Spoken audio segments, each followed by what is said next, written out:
Hey, one more thing before you go.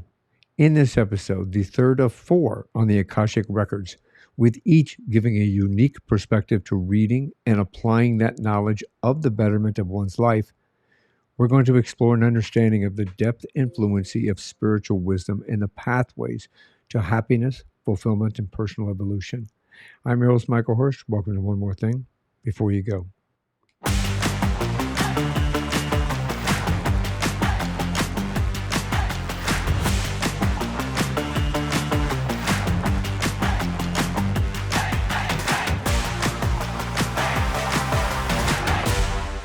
My guest in this episode is Sharon Caren. She's a spiritual intuitive and Akashic Records expert. She had a near death experience that ignited a profound connection to the spiritual world. Her purpose is nurturing that soul purpose and personal power. Sharon is also an author, a speaker, and a coach. Her life work now revolves around the Akashic Records, helping individuals connect with their soul purpose, embrace their personal power, and find fulfillment in their lives. Welcome to the show. Thank you, Michael. So wonderful to be here with you. Well, we all would like to know what else is out there. We all want to know what if. I think we all have this innate, desire within ourselves to say, "Why am I here? What's my purpose? Why did I pick this life that I'm into? Why did I pick the parents that I'm with, or the kids that I have, and things like this." I think so. It's I think these are the kind of things that the Akashic records might kind of help us understand, get a deeper understanding, I should say, of those. Right? Totally. And that's the reason that I do what I do. Because when I had my first reading when my mother died, I could feel her heavy in my space. And I knew something was wrong. I hadn't had my reading yet, and I called the woman because I was supposed to have had it. I said, "My something's wrong. We have to do this." And everything that she told me I already knew, but I didn't have the language. When we're talking about the other dimension, there's a language that our mental body needs to interpret the information. And once we have the rest of the story with the Akashic records, and then we can, understand how to speak about it, that is what gives us all the light and power. I mean, it's amazing. It Kind absolutely changed my life, and that's why I do what I do. kind of like a key. You bought a key, Total. and I like that. It works. Well, as Yeah. I know we got a lot to talk about, a lot to share, a lot to educate people on. But I always like to start at the beginning. Where'd you grow up? I grew up in Berkeley, California, at Alta Bates Hospital. And my parents, I think, actually lived in Alameda at the time. This is near San Francisco. And ever since I was born, I've been a mystic at heart. I've always had some knowing, even when I was very, very young, that somehow everything was going to work out. And I know that that's my, you know, that it is like my saving grace. It's been in my life just to know that there's something more. Did you? What's your family like? Well, that was traumatic.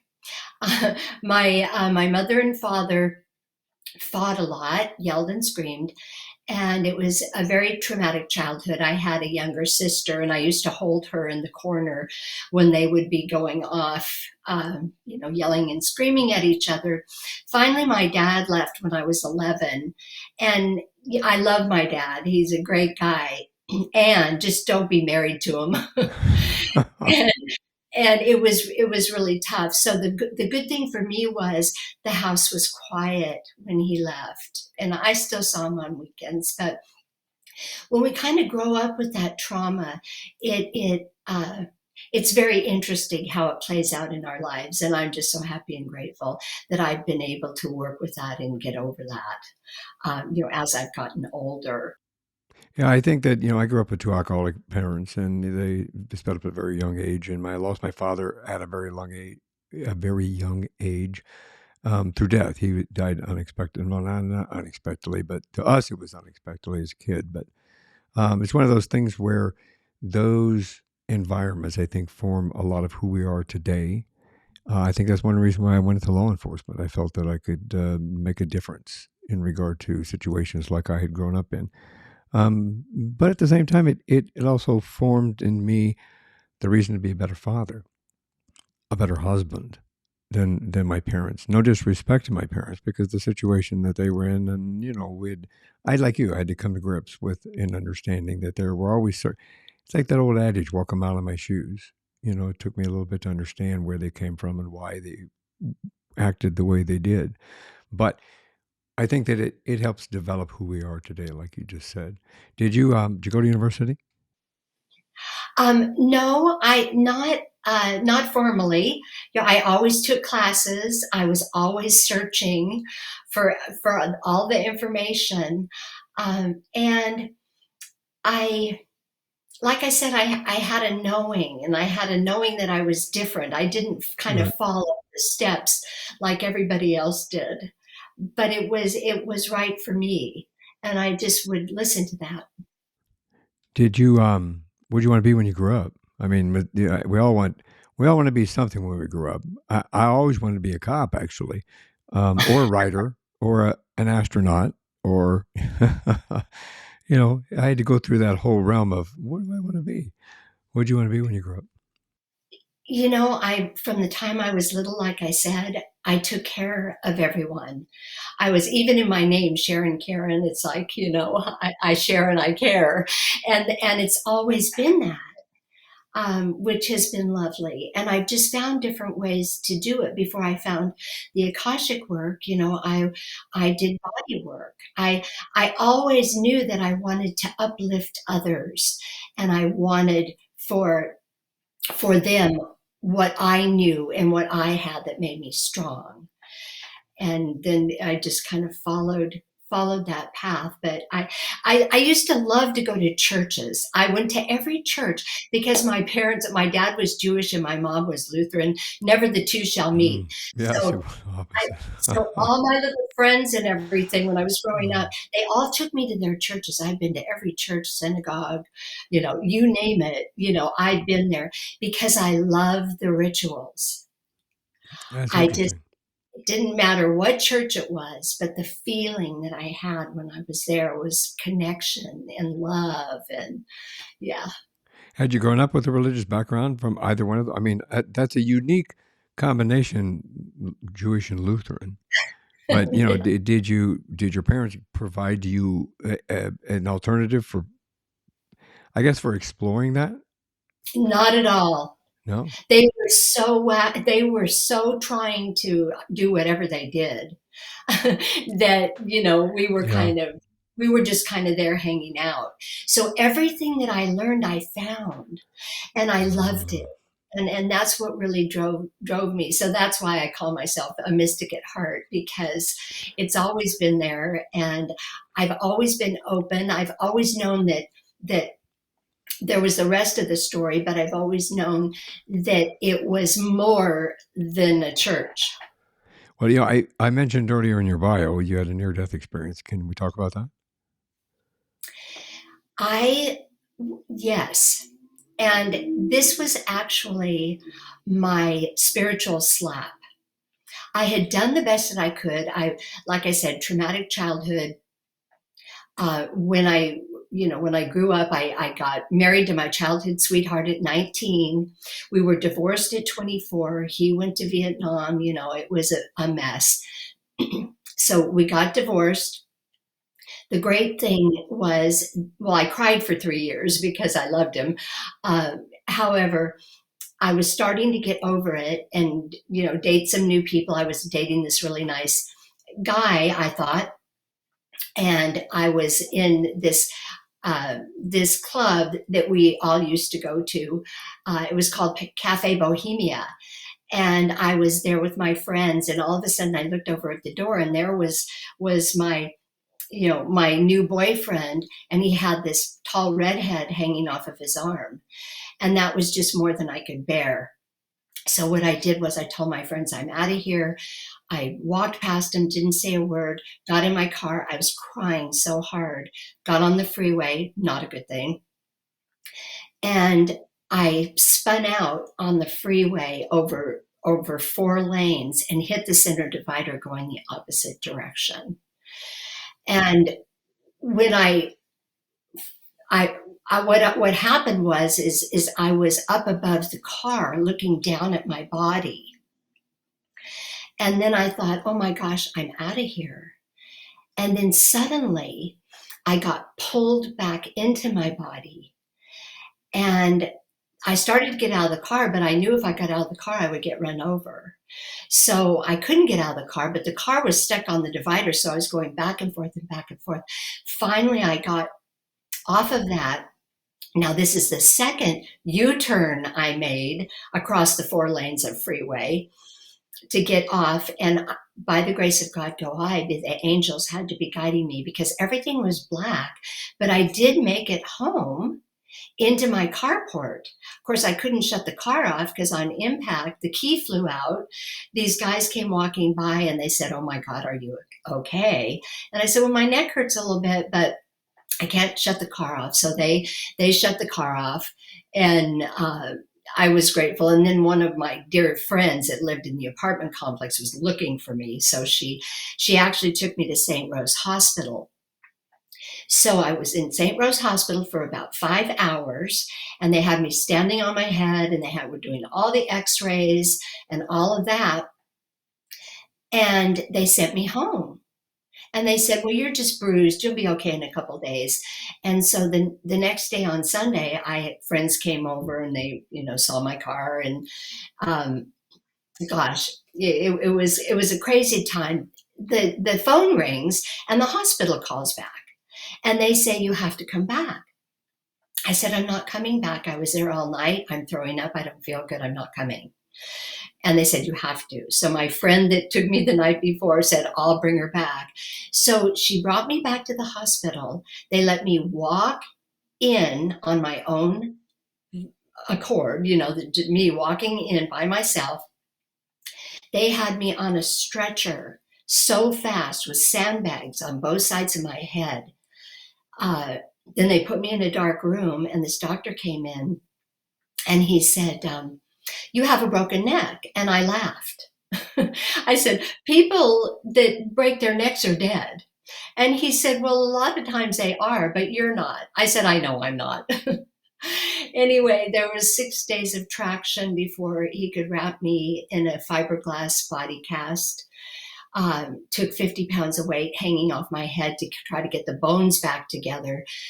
And he said, if we could do this naturally, that because I was young, I would heal and it would be so much better. But if the bones didn't grow back together, I'd still have to have the fusion. I said, I'm with you. Whatever you say, that's what we're going to do. And, that's what happened. And like I said, by the grace of God go I. And I knew when I got pulled back in my body that I wasn't done yet. That's an amazing story. I can tell you, as a traffic investigator, I was a traffic cop primarily for a good portion of my career. You don't have a broken neck and drive home and then hang out and then drive back to the hospital without severe ramifications. So yeah, you had some little divine intervention there, I think. Oh, my angels and God and everybody had to be Just a rooting little, for just a me. little, yeah. Yeah. So do you remember anything from that? Were you given any kind of a message to say, hey, we want to open this door for you to kind of explore, like the Akashic Records, for example. We want to open these doors for you to be a little more open to what's on the other side. I knew that. I knew right when it happened that I was blessed. And I knew that whatever it was important. Otherwise, I would not still be here. I Still be wouldn't back have on been there. here. I was going to, oh, I guess I'm out of here. And then, nope, I'm not out of here.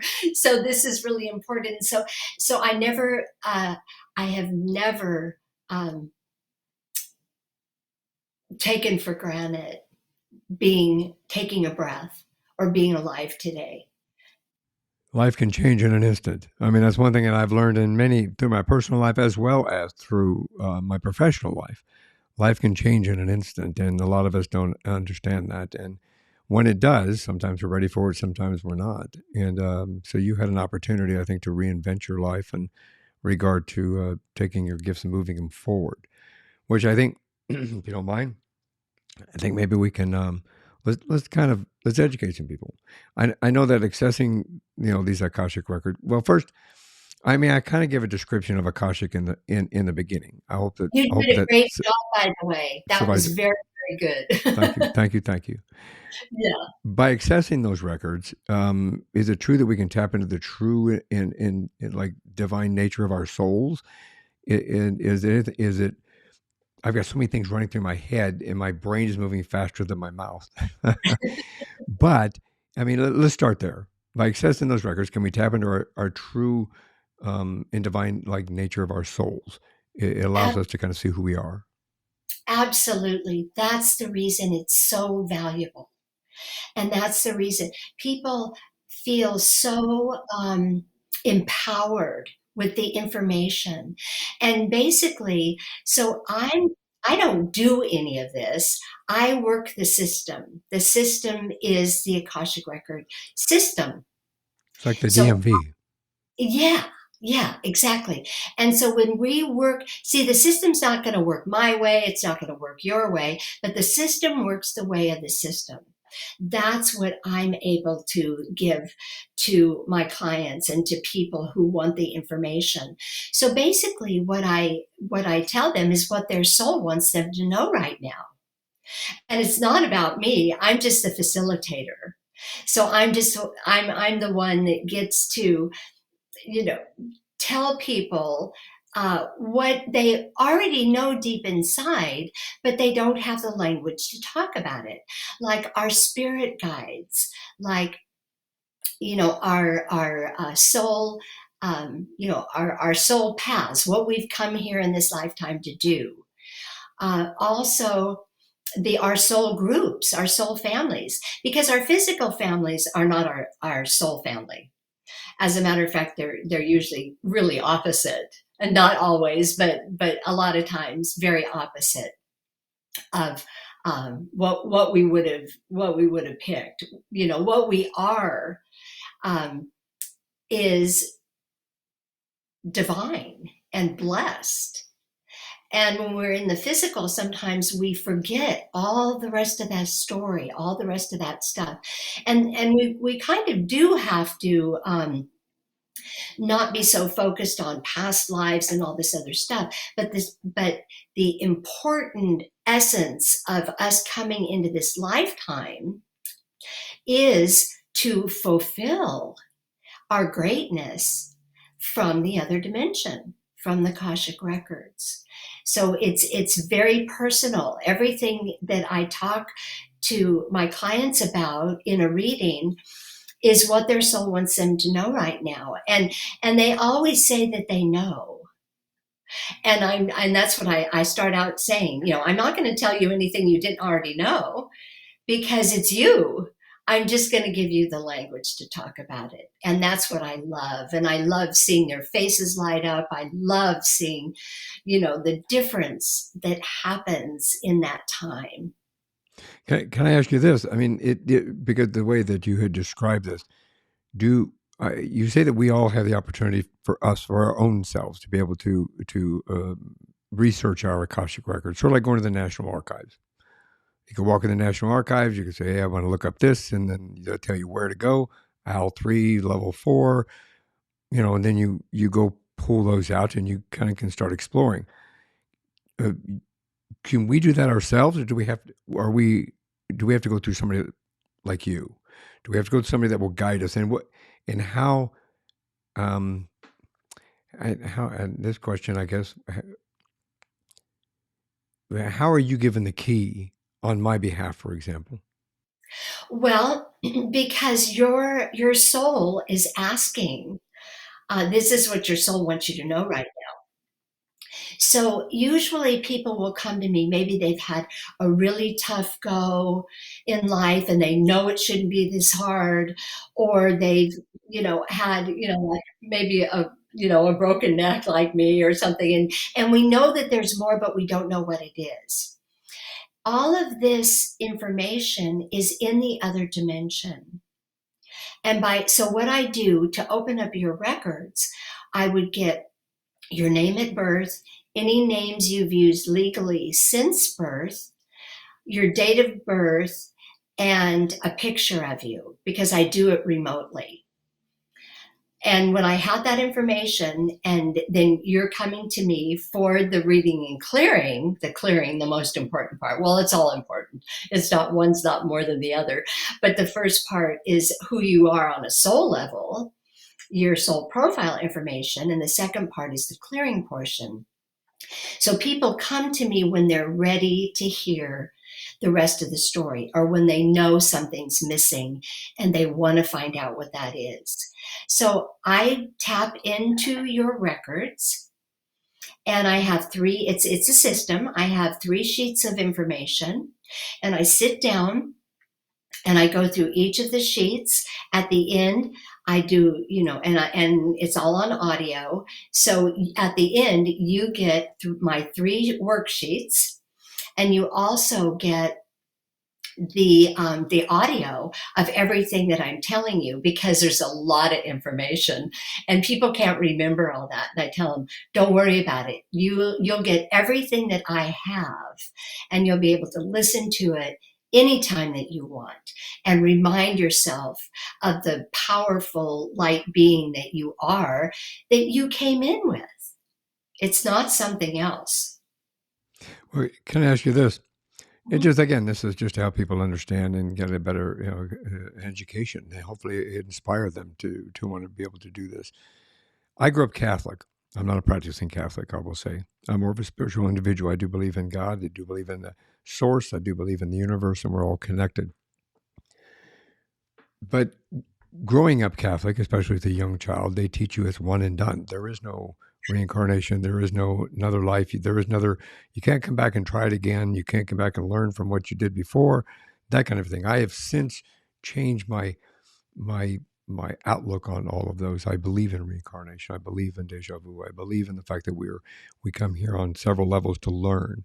In understanding the Akashic Records and the fact that we can uncover our origins and our purpose and our unique gifts and our spiritual paths and things like this, does does that all fit within that realm that we will come up there, we'll understand that, okay, I'm learning something now, and then, maybe I'm not learning everything I need to learn, but I'll have another try at it? It's like I said, it's very, very empowering. And then after a reading and clearing, I mean, well, that's the most important part. I can't help people if I don't, if I don't know who you are, I can't help you. Right. And so that's why I get all that information, and I just go off that, and then I open up the records. Is it okay for me to do this? Yes, we do that. And then then it kind of unfolds from there. Some people just want the reading and clearing, which is great. Excuse me. Other people, uh, I do spiritual coaching.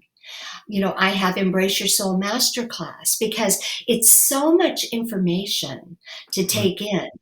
I mean, like I said, you get everything that I have and everything that we talked about.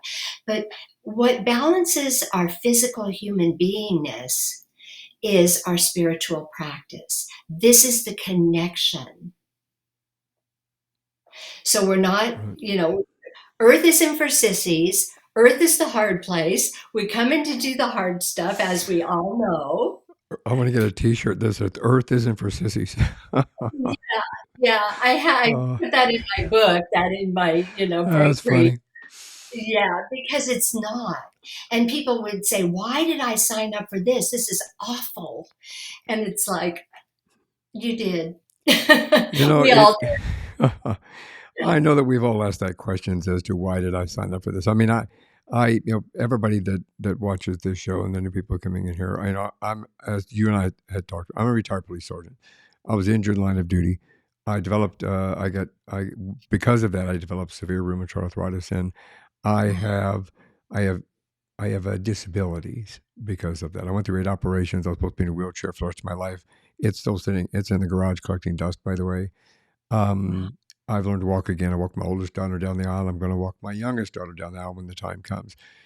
You know, it's one of these things that I always ask, if I wrote this out, or if the records say this is what I'm supposed to be, if this is what I'm supposed to do, why did I choose that? Why did I choose to come back, do this, to have this disability, to have this disease? You know, because it's painful. You know, at times there's pain involved with this. There's limits involved with this. There's things like this. The question always is, why would I do that? You know what I mean? And let me tell you why. The only reason is to evolve quicker. Hmm. Because we're all going. Have you heard of David R. Hawkins? David No. R. Hawkins is an amazing guy. He's the only one that I know of that um, that was a scientist and a doctor and an agnostic who attained enlightenment in 2012 when he passed. And he gave us more gifts that we are so blessed to have had him, and what he brought the arts and the sciences together. He brought the spirituality and the sciences together, and he made sense of all of it. His foundation, he developed muscle testing. He gave us the map of consciousness, which is what I use for my Akashic record readings. I mean, it goes on and on. And he had a really tough go. You know, he didn't believe in God, and he kept keeping himself alive because he was so intelligent. But one day he knew that he was going out, and he said, okay, if there is a God, show me now. And he did, and we did, and we're all just tremendously blessed from what he has What left he for brought us. to us. Well, but based on that, do you think universal spirituality goes beyond religious boundaries? Oh, it's the beginning. It's Okay. not, the religion and all of that. Those are all the avatars that came from the other dimension. Right. So yes, so all of the avatars and the physical, um, being in the physical, came from the Melchizedek. It's called Melchizedek blessing work, which you might know from Catholicism. But anyway, in the other dimension, that was first. And then everyone that decided to come in a physical body, that's where they got it. And that's why there's all the different interpretations, because it was depends on who came in and how they talked about it. But in all the rest of the stuff is in the Akashic record, past, present, future. It's all there. It's That's what it is. So Right. it's the beginning. The beginning. I know that. I mean, it's. I know that Akasha, the ether, and I may be pronouncing ether wrong. The ether, the Ether, yeah. ether that connects all things, and that the elements of creation converge in Akasha. From the research that I've been able to kind of do with before we had this conversation. So from that perspective, I back to what I said a little bit ago. I do believe that we're all connected. As humanity, we're all connected, and that we're all connected to Source, which be God, whatever somebody wants to call it, a Hmm. God, universe, whatever the case may be that you believe in. I Yes. think that from that it allows us, like you said earlier. I think, and correct me if I'm wrong, but I think what this experience on life today, like what we're going through today, what I'm going through today, allows us to, as you said, evolve, but with the help of what we've learned from the past. Is that correct? Yes. I mean, Okay, everything is one, everything is connected, and that's the way that it is. That's in the other dimension. We forget, we come in here, and all it's so set, everything is separate, and we forget. But then we get to remind ourselves as we develop with the knowing the rest of the story in the other dimension and all of that, then we can, yes, because we have creator source within us. We have the seven archangels loyal to Creator. The reason we have them is each of the seven archangels speak about the Creator source seven different ways. And that's why, well, when we talk about, the free gift, that's Right. going to be really helpful. Yeah. Well, I think that what you're saying there, to me, the power of the Akashic Records kind of reaches out to people like you, spiritual guides and coaches, and people who have the gift to be able to open up those records. It's almost like going to a library. I know I keep referring back to that, but to me, that's an easy way to understand the analogy. You go to the library, you go to the archives, you pull the book of Michael down, and you open the book, and you see the origins, and you see this, and you see what's destined, and you see what could be fixed, or this kind of thing. Do we have in understanding that in that analogy, we'll say, we can go into that Akashic record. You can, with me, go into my Akashic records, and you can say, okay, maybe you're on the wrong path, because here is supposed to show this path. Or I would tell you, look, I think I'm on the wrong path. What path should I be in? Can I change the path I'm in? Can I change the path that I'm working on? Can you look in that book and say, yes, the book can be changed? Or no, whatever's been written is set in stone, so to speak. No, it's everything is about what your soul wants to do or my soul wants to do.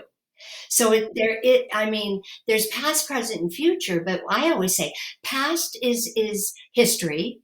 The present moment is all we have. And the future is the infinite possibilities. There is no right or wrong way. We as a soul get to choose whatever we want. This is how we're so empowered, you see. I know a lot of people talk differently about the work that they do and how, well, you didn't do this or you didn't do. It's not about that.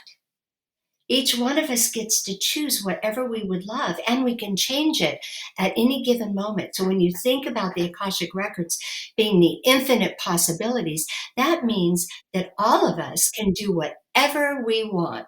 Whatever we want, whatever we want to do, whatever we don't want to do, whatever that is.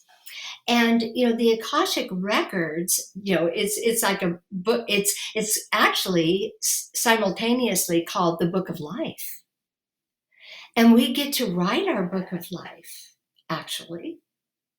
So that's the beauty of it. That's so people sometimes, because of being in the physical, they're so afraid that they're not doing it right, or that they haven't been able to find, their purpose. When we get quiet and connected to the infinite or to the God source, whatever words you want to use, we have all of that information inside of each and every one of us. So that is, to me, is the good news that I get to share with people. Would you Is feel that that's tapping into the true nature of our soul? absolutely. I mean, and kind of giving us an inside look. So, I mean, that's kind of a weird way to put it, but No, it's not weird. It's absolutely the truth. And you're a seeker, if you're wanting to know more, and like so many people, that I get to work with, they're seekers. right. And they want to understand. Not all people, but more and more people are opening up to it, because I've been doing this for 30 years, and people are much more open today than they were 30 years ago. It is. I think that there's been a universal transformation. I do believe, with individuals that are kind of opening up to the possibility of what is exactly out there, and that there's more to life than just doing the same old thing, getting up, going to work, driving in an hour and a half traffic, doing your job, spend an hour back in traffic, have dinner, watch a little TV, go to bed, get up and do it all over again.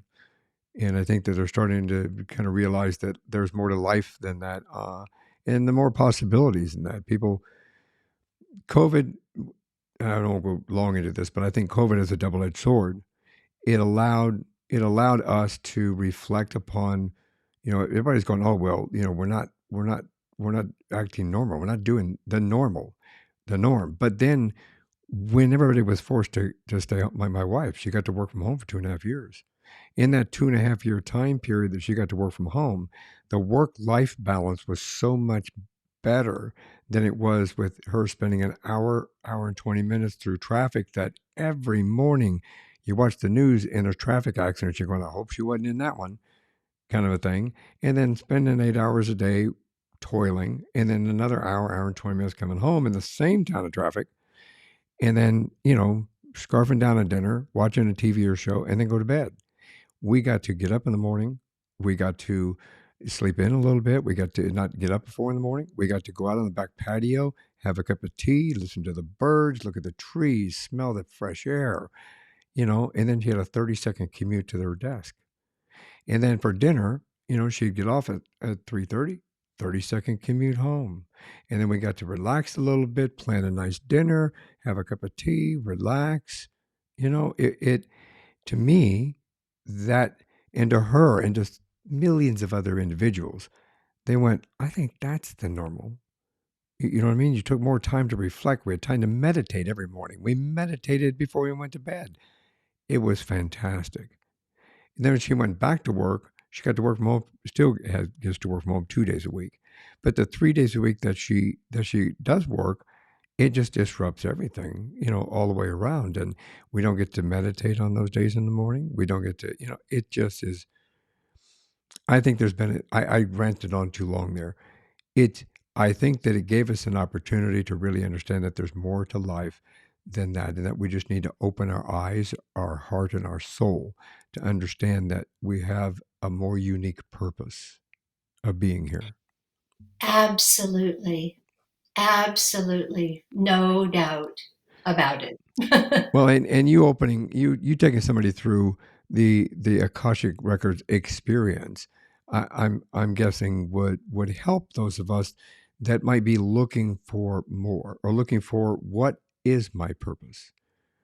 I was lucky when I was a cop, as I said earlier, and most everybody listening to this podcast knows this. That's what I went to college for in the beginning.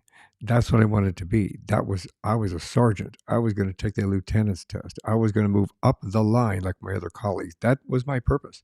My purpose was being a police officer.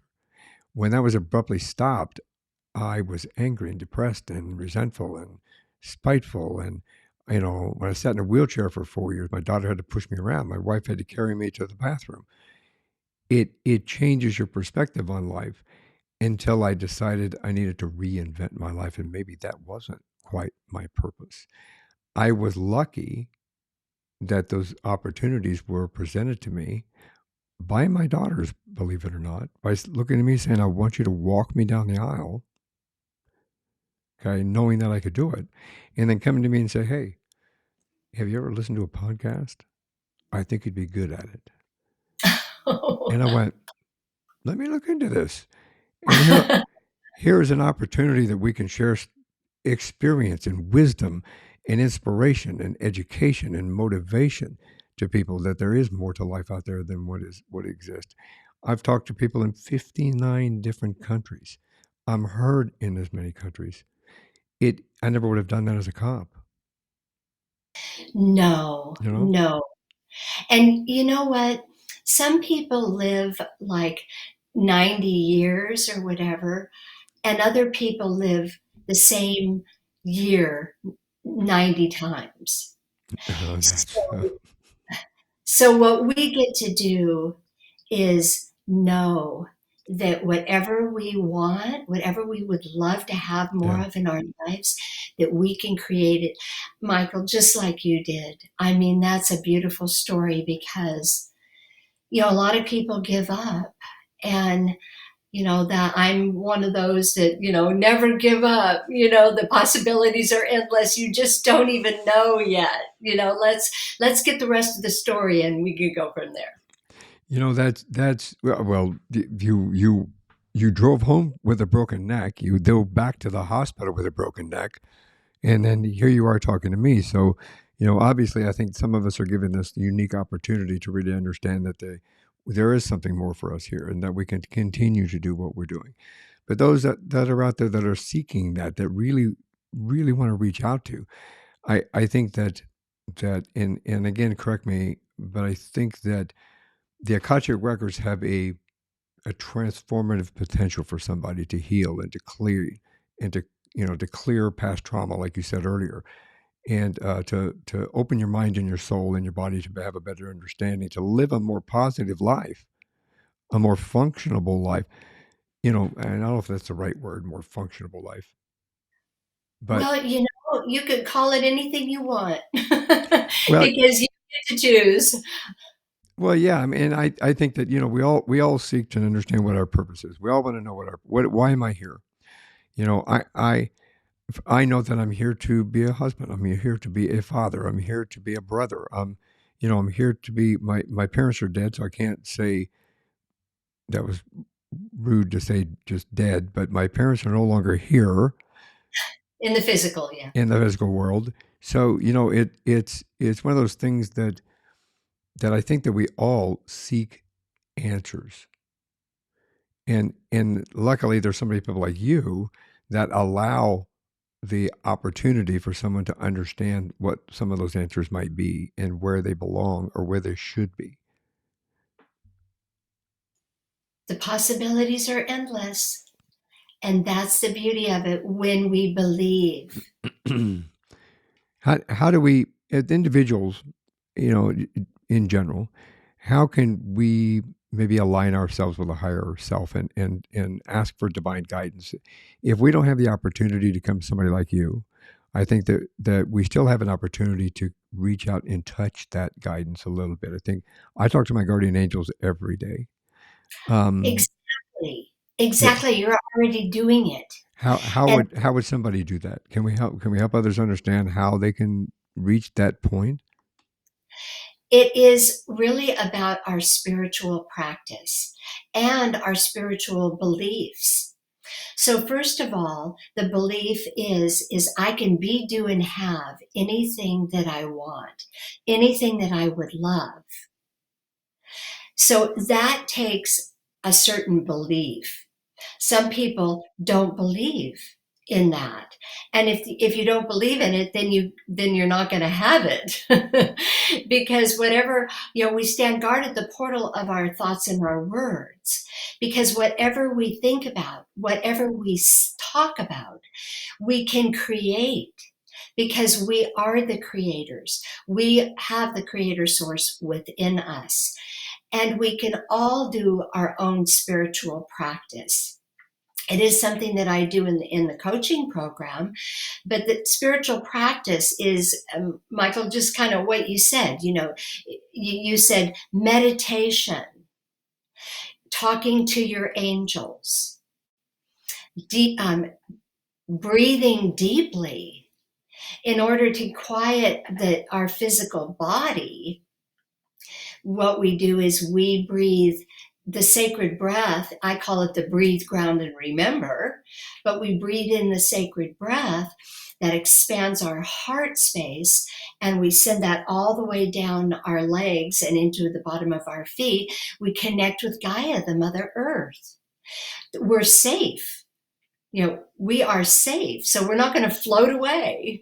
We're safe. So that's the breathing, the sacred breath, sending it down into your feet. Really, you can wiggle your toes, and sometimes you can feel the tingling and go, yes, I am safe. I am safe. And then the remembering is just remembering that you were a soul first and that you have everything that you need. You came in with it. It's not something else. So this is more about, what do you believe in? Believe in yourself because you have it all. I teach people how to read Akashic Records. Anybody can read them. Of course, you have to want to read them, but I have the training certification. So, like I said, the possibilities are endless, and we actually are the creators of our life. Nothing happens to me. Everything happens for me. With that in mind, can we manifest our desires in creating a life of abundance in all aspects? Not just when I say abundance, I don't just mean money. It could be love, it could be friendship, it could be many, many things. All of it. All of it. All of it. We're in charge. I Remember, we're not for sissy, we're not sissies because we came in with doing all the crazy stuff. So, but then what we get from that is whatever we believe in and whatever we would love when we fill our hearts with the sacred love energy, the Archangel Raphael. we have a conversation with the archangels on a regular basis as well. They probably up there going, "Oh no, it's him again. You take him." um, it's it, it. Can we talk a little bit about maybe some practical? We've been talking about Akashic Records. We've been talking about what it can do for us, how it can change us, manifestation, meditation, to practical applications of the Akashic Records. What can that help us do? So if somebody wants to come to you and or if they want to do this themselves, if they don't have the means to come to you, what are some practical applications of accessing and understanding our Akashic Records? Well, it all begins with the connection with our and believing that we have this physical body, that we came into this lifetime. I call it our earth suit. All of us we're in our earth suit here, on the earth. And then the most important thing is understanding that our heart is the key way to our soul. So where we actually get that power and that information is from our heart soul connection. That's the physical connected to the non-physical. So it really is about that energy. So for a spiritual practice, the things that we just mentioned, the deep breathing, we want to slow down our body's nervous system so we're not in fight or flight. We want to be calm. That's why the breathe, ground, and remember. And the remembering is, I'm a luminous light being powerful beyond measure. And I have come here to change my life and to change the world. So these are the things that we can do, even without me reading your Akashic Records. And like I said, I'm just a facilitator. I'm just the one that says, well, your soul was born, here on this star system, and your archangel realms of training, specifically the primary and the secondary realm, that's over here.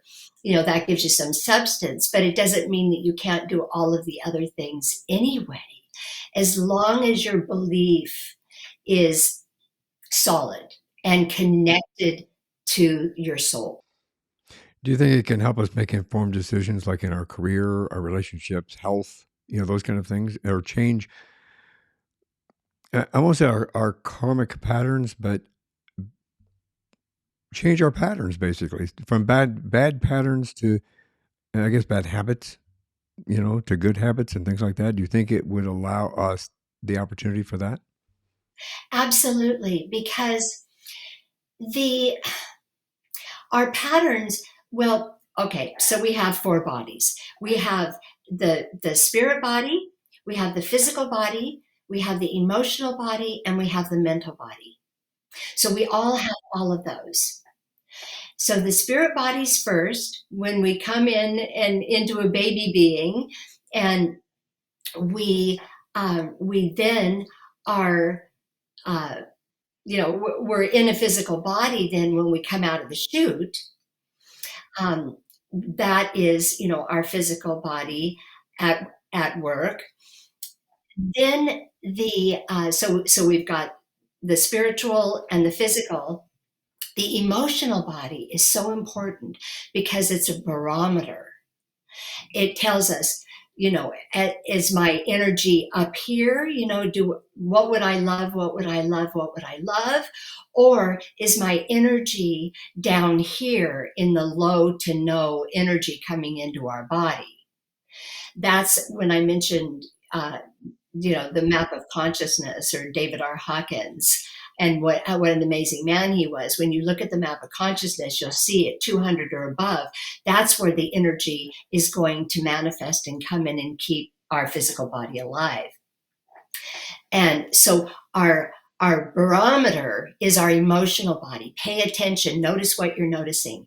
Am I feel expansive? Am I feeling expansive? Am I feeling contractive? If you're feeling contracted, there's little to no energy that's coming into your body. That's why it's so important.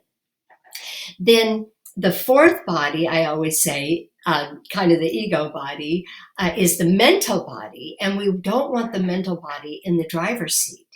We want the mental body in the back seat, just to interpret what our brain needs to know. But the mental body and the subconscious mind is not going to give us anything that we would love.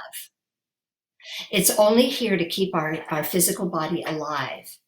So that's where the paradigms are. That's where the old patterns are. That's where we get all hung up in those areas where we question ourselves. We're not trusting ourselves. This kind of thing that comes from the mental body and the subconscious mind. So we want to switch that and not go back to those old patterns and those old paradigms that keep us safe, but not successful, not happy, not loving life. And it's not an either or. You get to choose. I get to choose. We all get to choose. Just like when we came in here, why would I choose to do that? Well, so I can evolve quicker. That sort of thing. So understanding the way it all plays out, I think it starts to come back together. That makes sense. That makes a lot of sense. It's something earlier that when we were talking about, we both, as we grew up in the environments we grew up in, dysfunctional family, basically. I believe in intergenerational trauma, and that sometimes that's carried forward through that line.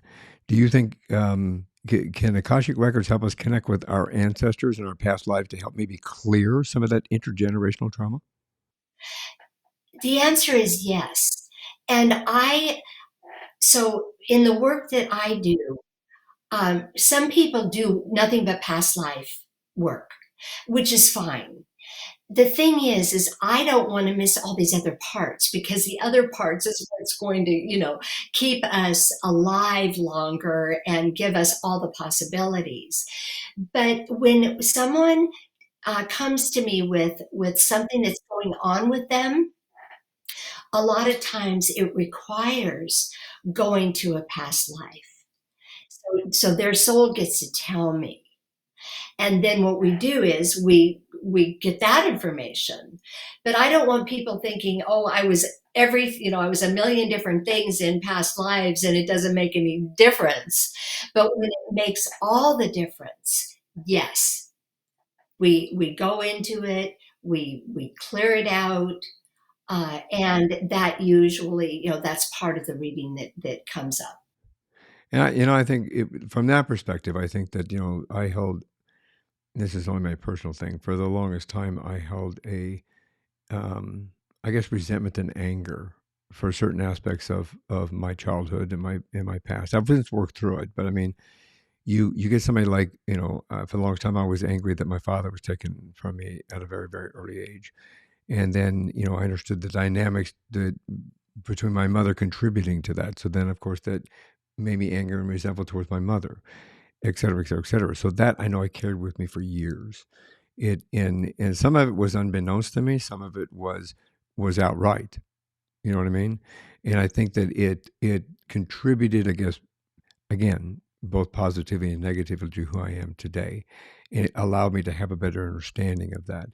I think there's a lot of people out there that may be looking for the same answers and solutions. That's the reason I asked that question, that they may be able to get that accomplished by going through their Akashic records or connecting with ancestors, or from that perspective, it allows them to be able to to gain some closure, to maybe get some forward momentum in their life without letting that hold them back. Absolutely. Like I said, the possibilities are endless. What we just need to show up. Yeah, that's always there. Yeah. And be open. Yeah. I would love to continue and keep going, keep talking, but there's so much more we could talk about. But let's get to, if somebody was looking to get with you and looking to understand a little bit more about their own Akashic records and what you could provide for them, how can they find you and reach you? A simple way, my website is www.sharoncaren.com. And yeah, on my website, I actually have a free gift for all of your listeners. So when you go to the website, SharonCaren.com, up in the banner, there's this little white box that says free chakra guide. I highly recommend all of you downloading the free chakra guide. This is going to help you do your own spiritual work, if you're not going to have a reading or not right now or whatever, because this explains the chakras, all 7 chakras, and all of the 7 archangels loyal to Creator, because we have all of the Creator source energy within each and every one of us. And so this document is really, really helpful for anyone, that would like to take, their spiritual practice probably to another level. It made so much sense to me when I was, back in the 70s, when they would try to teach me about spinning discs, colored spinning discs. I never got that. I couldn't understand that. But when we explain how connected everything is, that it's not something different, that the chakras are, that energy is the Creator source energy, is the archangels loyal to Creator. All of it is connected, and we're connected to all that is. So that's why that free gift is really important. I do, Akashic training certification for people that want to learn how to read the Akashic records, because this is my legacy.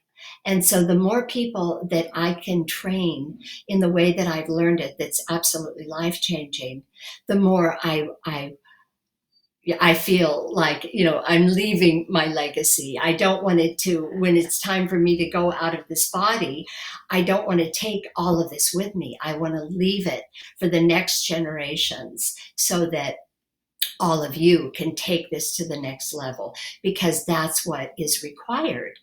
So I have the Akashic training certification. I also have Embrace Your Soul Masterclass, which is a good one to do after you have a reading and clearing. And that is what explains more than what we're able to talk about here today.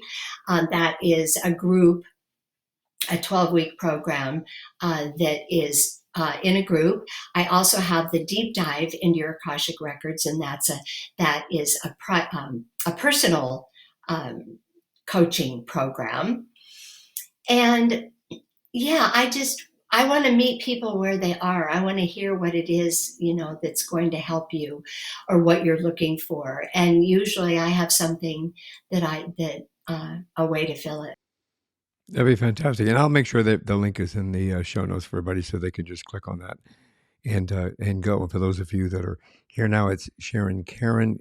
The Caren is Caren, not with a K. So just for if you're just going to go directly, then you need to do it that way. You've also got your opportunity for the book on there as well.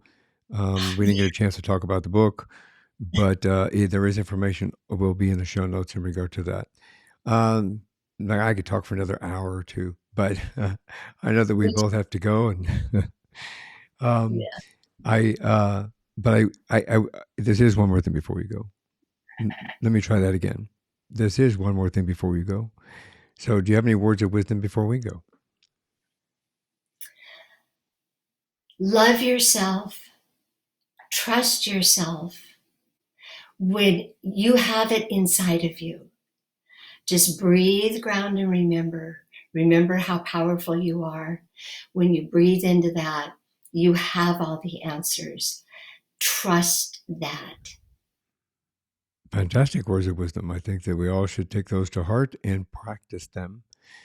Sharon, thank you very much for spending your time, your experience, and sharing everything about what you provide to us with the Akashic Records and your life journey. What an amazing life journey. So thank you for being here. Thank you so much, Michael. I just loved our time together, and I'm so grateful for you and the great job that you're doing in the world. Thank you very much. I really appreciate that. And for everybody out there watching and listening, one more thing before you go. Have a great day. Have a great week. And thanks for listening. Thanks for listening to this episode of One More Thing Before You Go. Check out our website at beforeyougopodcast.com. You can find us as well as subscribe to the program and rate us on your favorite podcast listening platform.